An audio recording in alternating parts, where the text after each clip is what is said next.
اور وہی ہمارا مستقبل. خیبر پختونخوا اسمبلی میں ہنگامہ آرائی، حکومتی اور اپوزیشن اراکین میں ہاتھا پائی، ایک دوسرے کے خلاف نازیبا الفاظ کا استعمال. اسپیکر خیبر پختونخوا اسمبلی کی نشاندہی پر اپوزیشن لیڈر نے ایم پی اے اقبال وزیر کی طرف سے معذرت کر لی.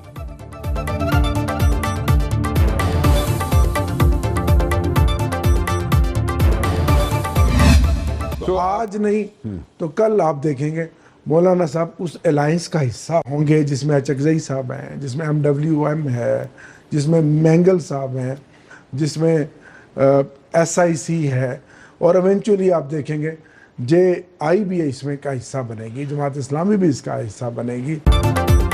پاکستان تحریک انصاف کے رہنما عامر ڈوگر کا بڑا دعویٰ. سنو نیوز کے پروگرام برعکس رانا مبشر کے ساتھ میں گفتگو کرتے ہوئے کہا کہ حکومت کے خلاف اپوزیشن جماعتوں کا الائنس جلد بنے گا. فضل الرحمان اس کا حصہ ہوں گے. وزیر اعلیٰ پنجاب کو تبدیل نہ کرنا بانی پاکستان تحریک انصاف کی غلطی تھی. عثمان بزدار کو ساری زندگی بھی جیل میں رہنا پڑے تو کم ہے. مخصوص نشستیں ملنے کے بعد تحریک عدم اعتماد سے متعلق فیصلہ کریں گے.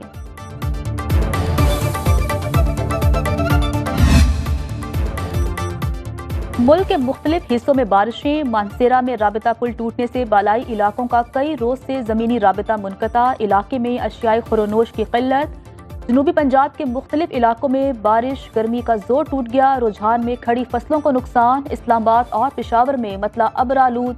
حیدرآباد میں بارش سے 100 سے زائد فیڈر سٹرپ کر گئے. کراچی کے مختلف علاقوں میں بھی بادل برسے. محکمہ موسمیات کی رواں ماہ معمول سے زیادہ بارشوں کی پیشگوئی. 7 اگست سے داخل ہونے والا نیا سپیل 15 اگست تک جاری رہے گا. بلوچستان میں کل سے بادل برسنے کا امکان.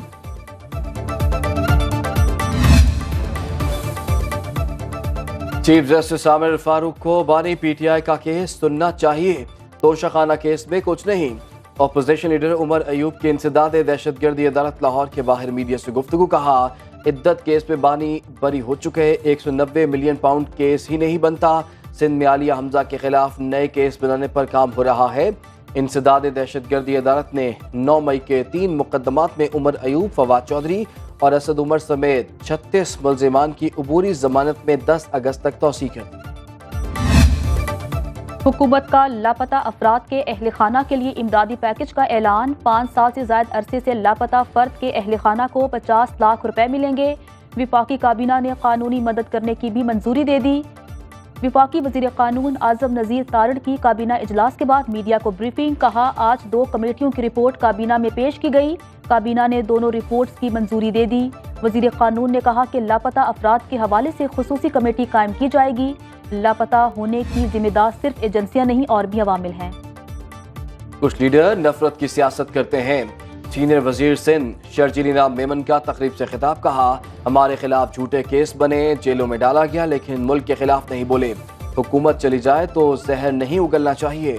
پاکستان کو انتشار نہیں، اتحاد کی ضرورت ہے.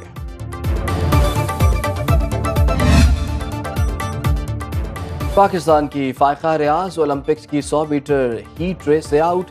فائقہ ہیٹ میں 6 نمبر پر رہنے کے باعث اگلے راؤنڈ کے لیے کوالیفائی نہ کر سکی. پاکستان کا کوئی ایتھلیٹ ابھی تک میڈل حاصل نہ کر سکا. کشمالہ طلت، گلفام جوزف، سویمر احمد دورانی اور جہارہ نبی پہلے ہی ایونٹ سے باہر ہو چکے ہیں. غلام مصطفیٰ بشیر 4 اگست کو شوٹنگ کے مقابلوں میں حصہ لیں گے. ارشد ندیم 6 اگست کو جیولن تھرو کے مقابلوں میں ان ایکشن ہوں گے. اور پیرس اولمپکس میں چین کی سبقت برقرار. 13 سونے، 7 چاندی، 7 کانسی کے تمغے جیت کر سر فہرست. امریکہ 9 گولڈ، 17 سلور، 15 برونز میڈل جیت کر دوسرے نمبر پر. برطانیہ کی 9 گولڈ، 8 سلور، 8 برونز کے ساتھ تیسری پوزیشن. فرانس، آسٹریلیا، جاپان نے بھی 8 سونے کے تمغے حاصل کر لیے.